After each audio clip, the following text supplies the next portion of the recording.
form closer to the same daughter.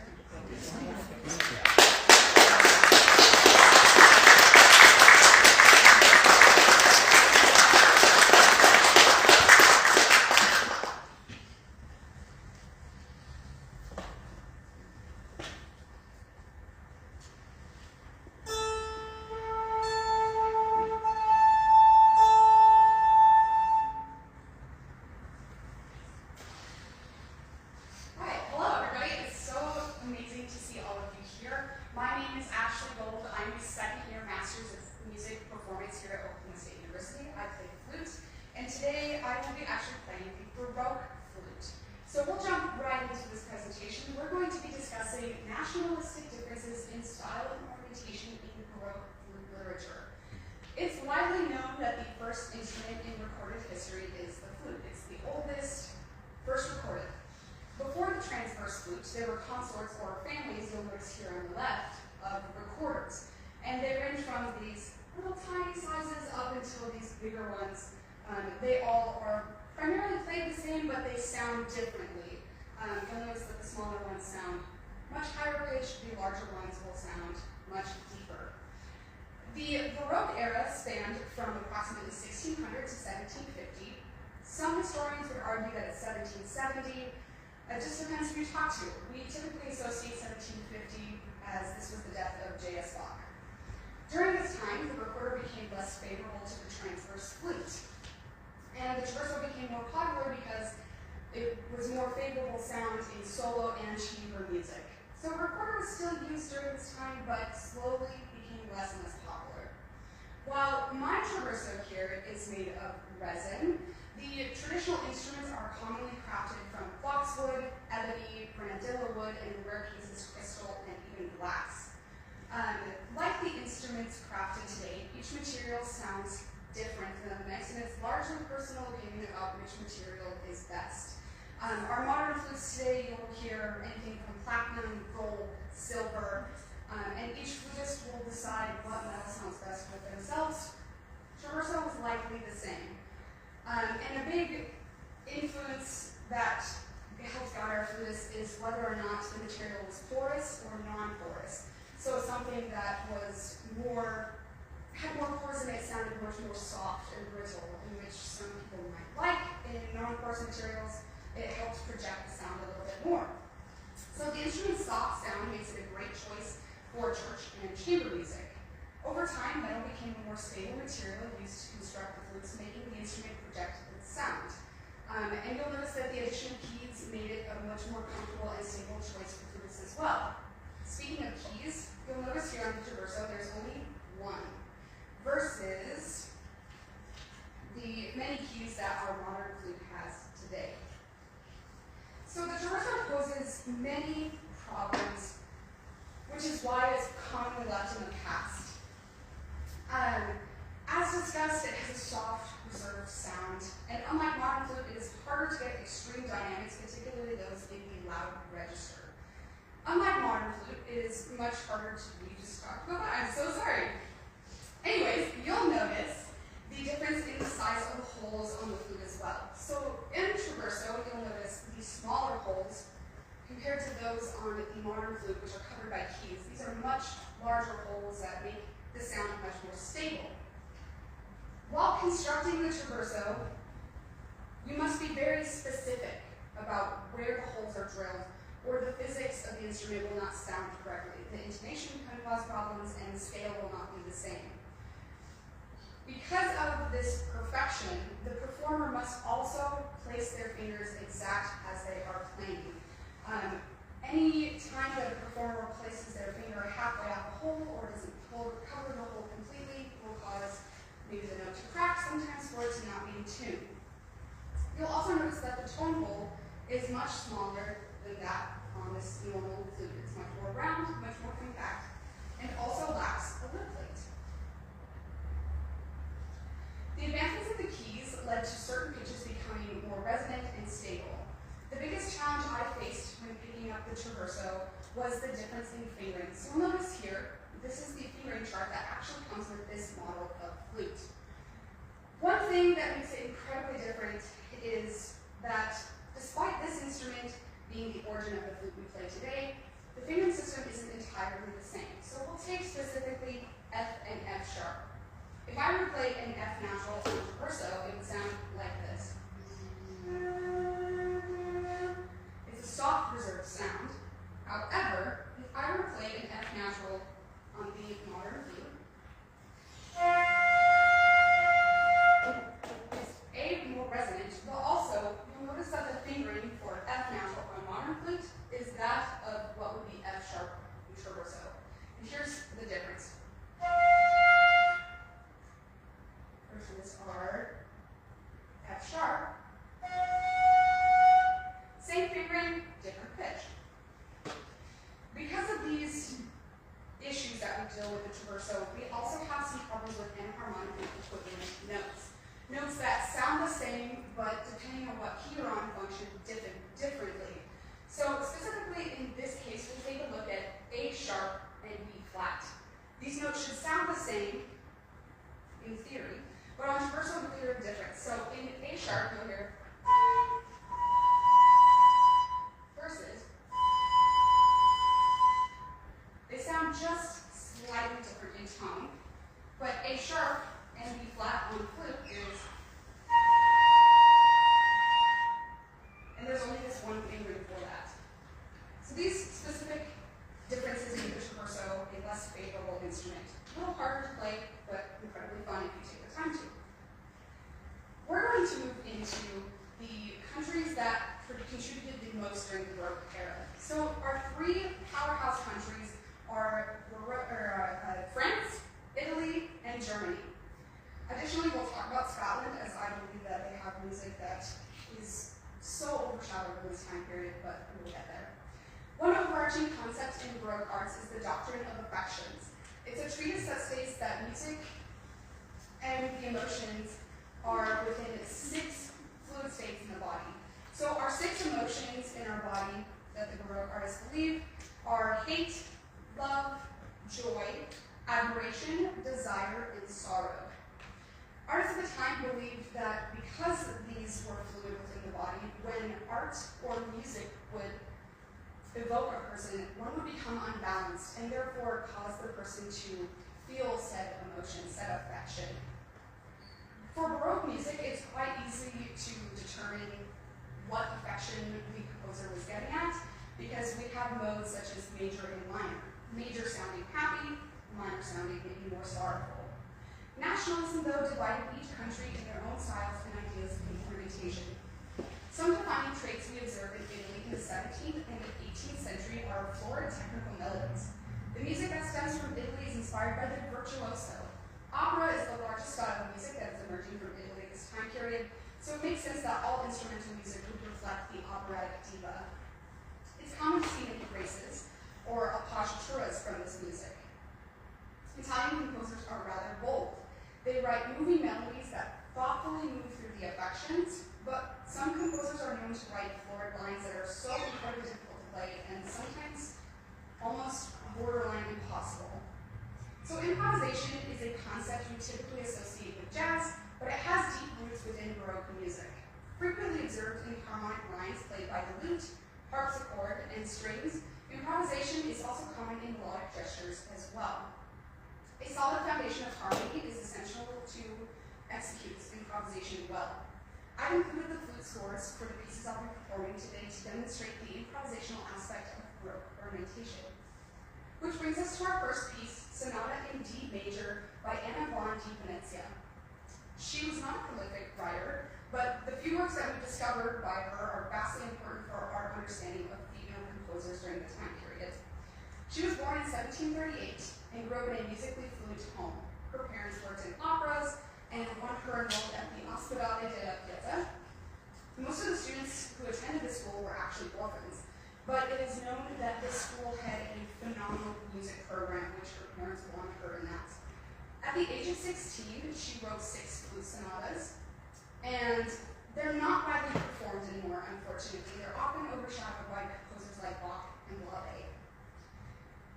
However, they do open a door for improvisation and a lot of ornamentation for the average performer that I think definitely should give it more light. At face value, measures 22 and 55, these areas marked in green at the bottom, can seem extremely difficult to play. You'll notice that there's a lot of ink on the page and they seem incredibly fast. However, they are rather whimsical and easy to play as it's scalar. It plays a scale, so as long as you practice your scales, this is a rather whimsical part to play in the music. You'll also notice these appoggiaturas or braces marked in orange. Rather than a modern execution, they should be played on the beat and they take time from the beat that they are connected to. So rather than the modern execution of a short little brace, we get something that's more, something that steals time a bit from the note that it's connected to. Next up is articulation.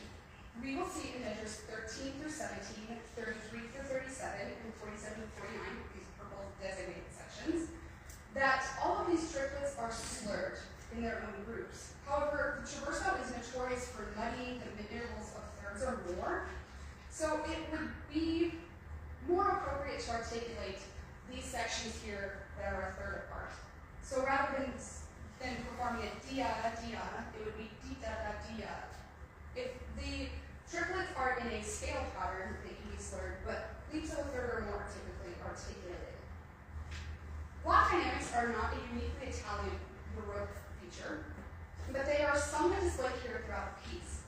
While not indicated after the introduction of the melody, any melodic feature that is repeated is played as essentially the opposite dynamic. Here in the beginning, you can see that same melody repeated. So we have melody about from here to here, and when it's repeated, it's an octave lower. I suspect that the reason why it's marked piano in this score is the modern addition.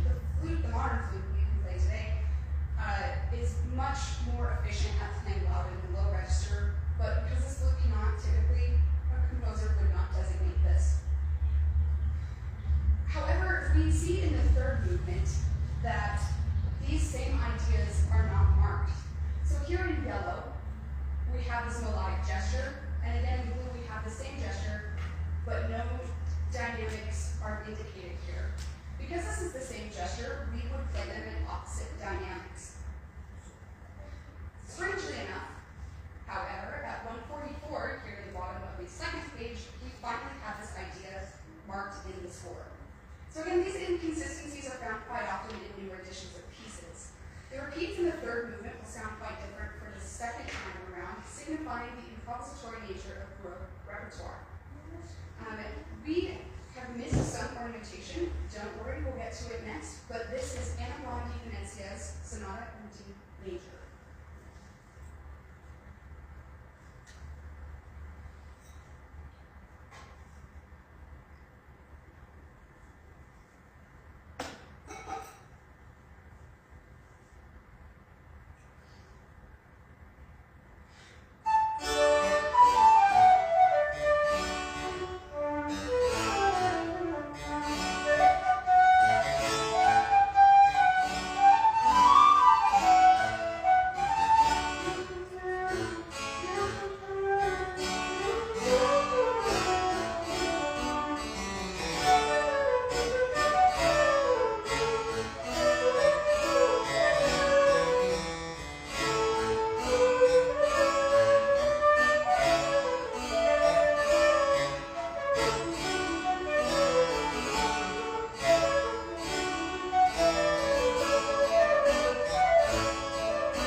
arts just as much as they love to party.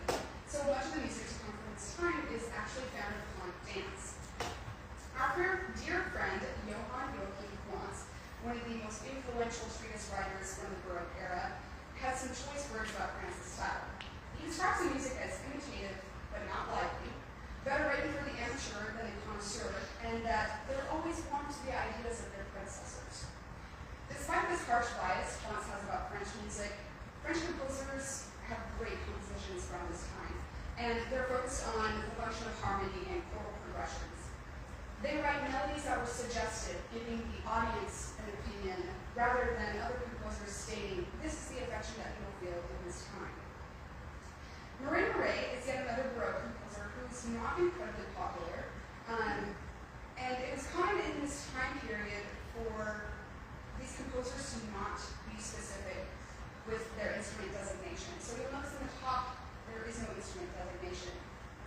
He knew exactly how to capitalize on this and wrote music that could be accessible to a wide variety of instruments. In this case, it could be German flute or violin to play specifically this part.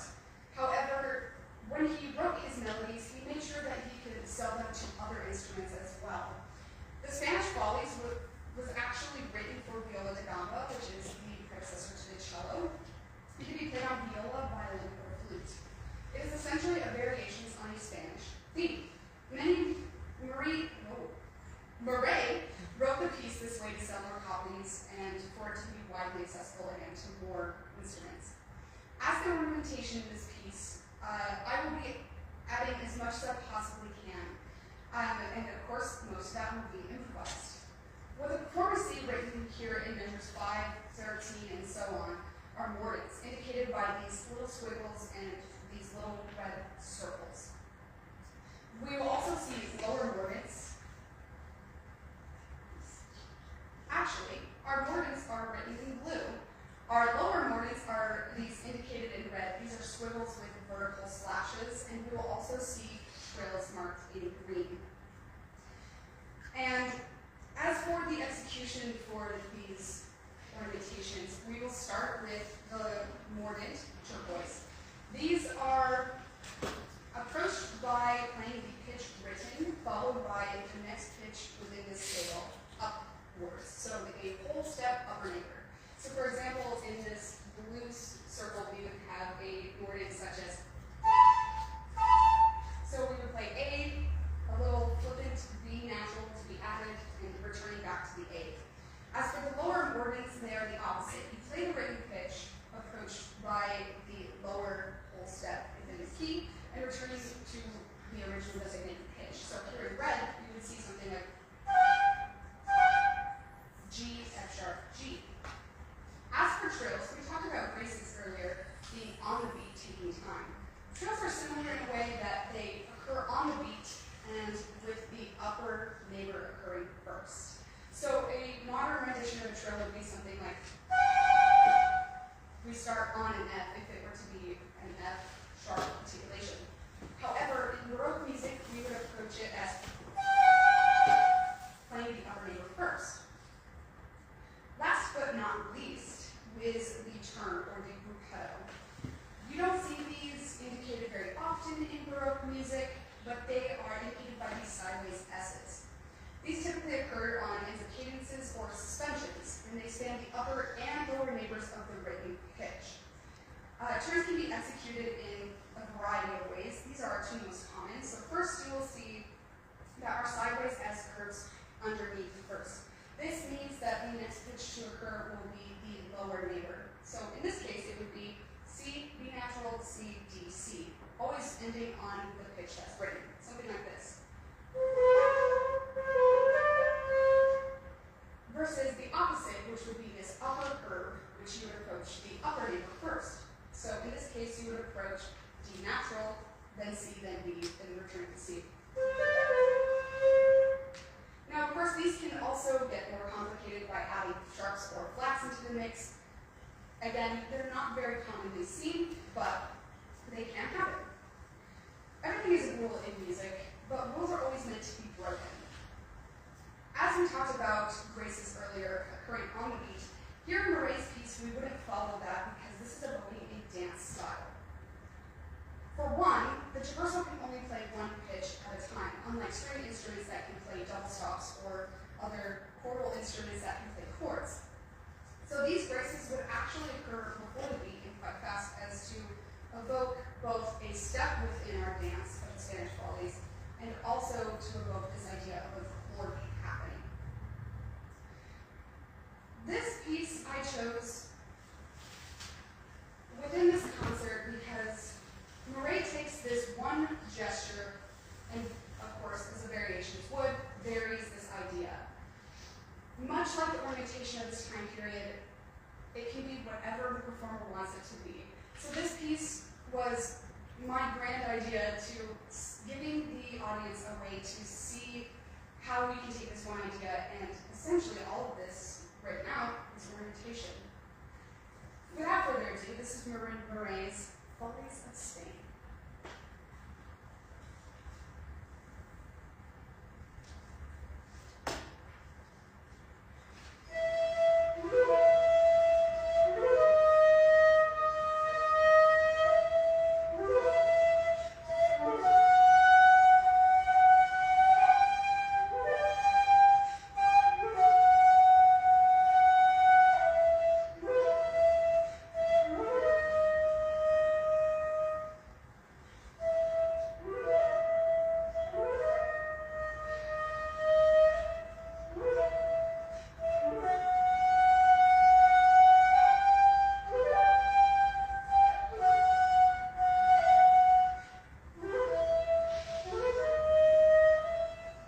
stemming from the rise of the Lutheran Church in 1534.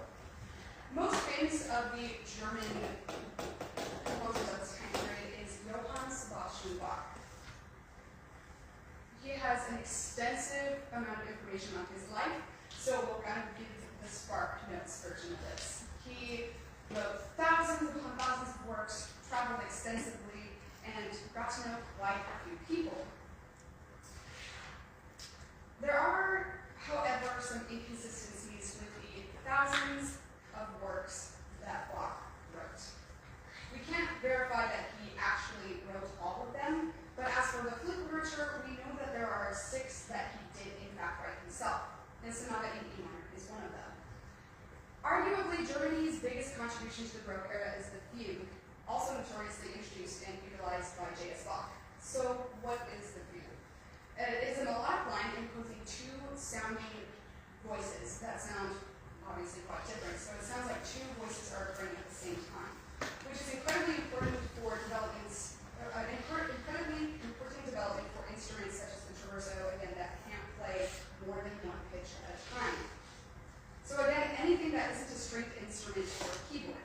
Not to say that these instruments cannot play a fugue, as is very common in organ music, Bach's primary instrument, and most famously known in his book called The Art of the Fugue. So you'll hear this idea of the fugue in the 2nd movement of the Sonata in E minor. It is easily identified in measures 16 through 18, this purple section right here. And what we hear in this exact section should be something similar to this.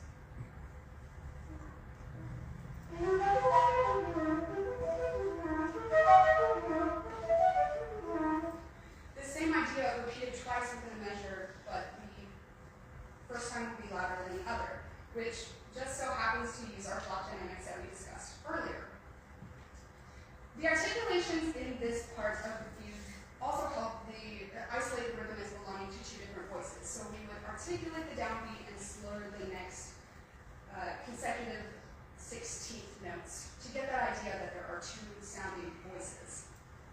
Now, most of the articulations that I will perform in this piece are standard to all of the flute repertoire, or all of the performances that the flute would perform on now. However, there will be some that are improvisatory, and they will act as ornamentation since there isn't really space, let alone function within this piece because of the fugue happening and the basso continuo lines. Everything is happening all at once. Speaking of articulation, let's jump back to the first movement. Remember when I said that rules were meant to be broken? Here is one of those sections. Earlier we talked about intervals of a third or more tend to be rather muddied, but here in the first movement, we would actually do these articulations of slurring groups 2 as this evokes this signing gesture or a melancholic kind of breath out of the body. It also helps function the idea of strong beats being on the downbeats and weak beats being not on our downbeats, of course. So speaking strong, weak, strong, weak. So it's more common for slurs to occur on large descending intervals in this time period because it's easier to fall onto a pitch from a higher interval than it is to reach up to one, especially on the traverso, which again, the tone hole is so small. There's one unique ornament that we haven't discussed yet, and many of you might be wondering about it, which is vibrato. Vibrato is a very sensitive subject, even today, but specifically in Baroque repertoire, because it's very difficult to teach. I suspect that it's not a commonly used ornamentation for the time, because it can be viewed as nervousness or tension in the body. This is a time in music where we believe that the emotions are fluid states within the body. Quantz, our treatise writer that we talked about earlier, believes that you should never drink cold water before performing because the lungs will not function. So it's quite hard to teach something like this, something of this caliber. There are sections or some treatises, I should say, in which vibrato is discussed, but it's mostly discussed in flaudement, which is known as finger vibrato. Because air comes through the keys much more so than the modern flute, it's easier to manipulate the air and make it seem like vibrato with the fingers on the air so than it would any other instrument. Otherwise, vibrato is mostly agreed that this is not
unintentionally, the music that I chose to play from James Oswald's curious collection of Scots tunes tells a bit of a story.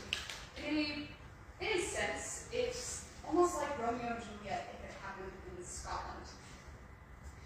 Side note, all of the selections in this curious collection of Scots tunes are not actually James Oswald's own music. They are Scottish tunes that were already well known throughout the country, and he took his own writing and own compositional style into effect and wrote his own arrangements. James Oswald's style is much more flexible than some of the other Baroque composers, as he was born in 1710, which is veering the later half of the century, or of the Baroque era. He wrote and published music later in this part of the era as well, and while only for 8 short years, and also the last 8 years of his life, he was employed by King George III in 1761. His previous talents were taken into consideration as he created his own publishing house in 1741 and successfully published his early compositions, many of which you will notice are either dances or love songs. For the sake of time, I will be omitting most of these in these selections, but because many of these selections are set to dances, they would be repeated multiple times, sometimes twice, sometimes 3 or more. And each time they would add more and more ornamentation. Common to Scottish and Irish folk music, performers would add slides, which are similar to races, mordents, and trills.